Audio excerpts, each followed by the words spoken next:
अजामिल की एक बहुत ही पुरानी कहानी है। ये एक ऐसे इंसान की यात्रा है जो पवित्रता की ऊंचाइयों से गिरा और पाप के गहरे दलदल में जा धंसा, लेकिन उसकी मुक्ति सिर्फ एक शब्द में छिपी थी। तो सवाल यही उठता है, और ये बहुत बड़ा सवाल है, क्या सच में एक शब्द में, बस एक नाम में इतनी ताकत हो सकती है कि वो जिंदगी भर के किए कराए पापों पर पानी फेर दे? चलिए आज इसी कहानी में चलकर इसका जवाब ढूंढते हैं। तो चलिए कहानी को बिल्कुल शुरू से शुरू करते हैं। देखते हैं कि अजामिल आखिर था कौन और उसकी जिंदगी की शुरुआत कैसी थी। तो देखिए, प्राचीन शहर कान्यकुब्ज में एक ब्राह्मण था। नाम था अजामिल। और ये कोई साधारण ब्राह्मण नहीं था, वो वेदों का प्रकांड विद्वान था। एक ऐसा इंसान जिसे देखकर लगे कि हाँ, ये धर्म के रास्ते पर चल रहा है। एक गुणी पति, अपने कर्तव्यों का पालन करने वाला, मतलब उसकी जिंदगी बिल्कुल आदर्श थी। लेकिन कहते हैं ना, जिंदगी बदलने के लिए बस एक पल ही काफी होता है।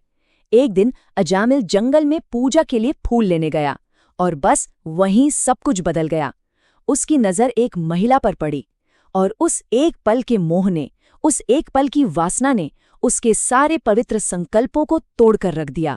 बस यहीं से उसकी जिंदगी का पतन शुरू हो गया। और ये बदलाव कोई छोटा मोटा नहीं था, बल्कि जमीन आसमान का फर्क आ गया था। सोचिए, एक वैदिक विद्वान कहाँ और कहाँ एक चोर जुआरी। उसने अपना सब कुछ छोड़ दिया, अपनी पत्नी, अपना घर, अपने सारे धार्मिक कर्तव्य, सब कुछ उस एक महिला के लिए। और अपने नए परिवार का पेट पालने के लिए वो पाप के रास्ते पर और भी गहरा धंसता ही चला गया। देखिए, ये कोई एक दिन की गलती नहीं थी कि चलो हो गया और सुधर गया। नहीं, अजामिल की जिंदगी का ये जो अंधेरा दौर था, वो दशकों तक चला और हर बीतते साल के साथ वो पाप के दलदल में और नीचे जाता रहा। इसी पाप से भरी जिंदगी में उसके 10 बच्चे हुए। और यही कहानी एक बहुत ही दिलचस्प मोड़ लेती है। उसने अपने सबसे छोटे बेटे का नाम रखा नारायण, जो कि भगवान विष्णु का ही एक नाम है। अब देखिए विडंबना, जिंदगी पाप की और बेटे का नाम भगवान का।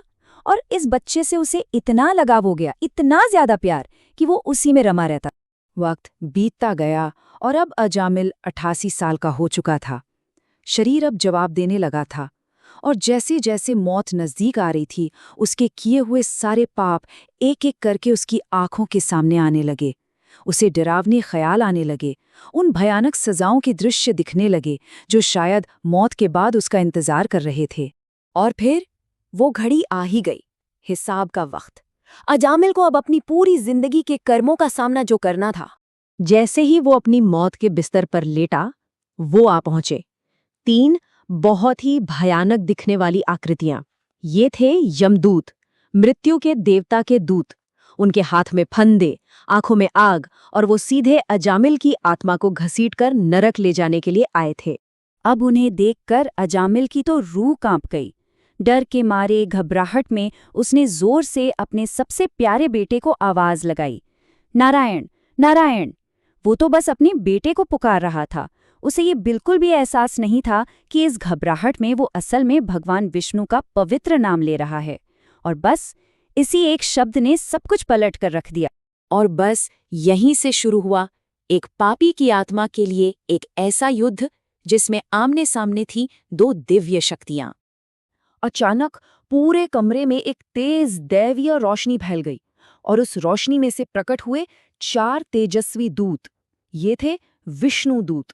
उन्होंने आते ही यमदूतों को रोका और कहा, ठहरो। और बस वहीं पर वो दिव्य टकराव शुरू हो गया।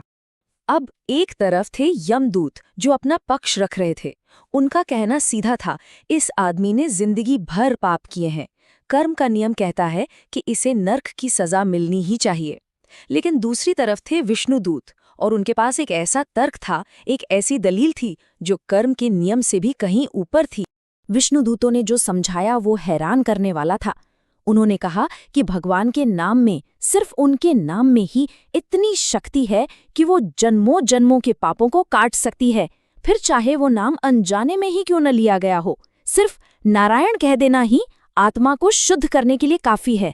ये भक्ति की शक्ति थी जो कर्म के सारे हिसाब किताब को एक पल में मिटा सकती थी। ये सुनकर यमदूत भी हैरान रह गए और उन्हें पीछे हटना पड़ा। तो फिर अजामिल का क्या हुआ? और इस पूरी कहानी से आखिर सीख क्या मिलती है?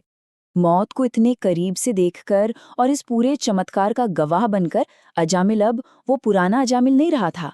वो पूरी तरह बदल चुका था। उसे अपनी गलतियों का गहरा पछतावा हुआ। उसने अपनी उस पाप की जिंदगी को हमेशा के लिए पीछे छोड़ दिया और हरिद्वार चला गया। वहां उसने अपनी बाकी की जिंदगी सिर्फ और सिर्फ भगवान की भक्ति में लगा दी। और फिर जब असल में उसका अंतिम समय आया तो वही विष्णुदूत फिर से आए, लेकिन इस बार वो उसे नरक से बचाने नहीं बल्कि वैकुंठ यानी भगवान विष्णु के शाश्वत धाम ले जाने के लिए आए थे। उसकी आत्मा पूरी तरह से पवित्र हो चुकी थी और वो जन्म मृत्यु के इस चक्कर से हमेशा के लिए आजाद हो गया था। तो अजामिल की ये जो कहानी है ना, ये एक उम्मीद की किरण की तरह है। ये हमें बताती है कि कोई भी कितना भी बड़ा पापी क्यों न हो, दिव्य कृपा के आगे कोई पाप नहीं टिकता। यहाँ तक कि जिंदगी के आखिरी पल में भी मोक्ष सिर्फ एक नाम की दूरी पर हो सकता है। अजामिल की कहानी एक बहुत ही गहरा सवाल हमारे सामने रखती है कि उस एक पुकार की अहमियत को क्या समय रहते समझा जाएगा, इससे पहले कि बहुत देर हो जाए। ये कहानी मोक्ष, पश्चाताप और एक नाम में छिपी उस अनंत शक्ति की याद दिलाती है।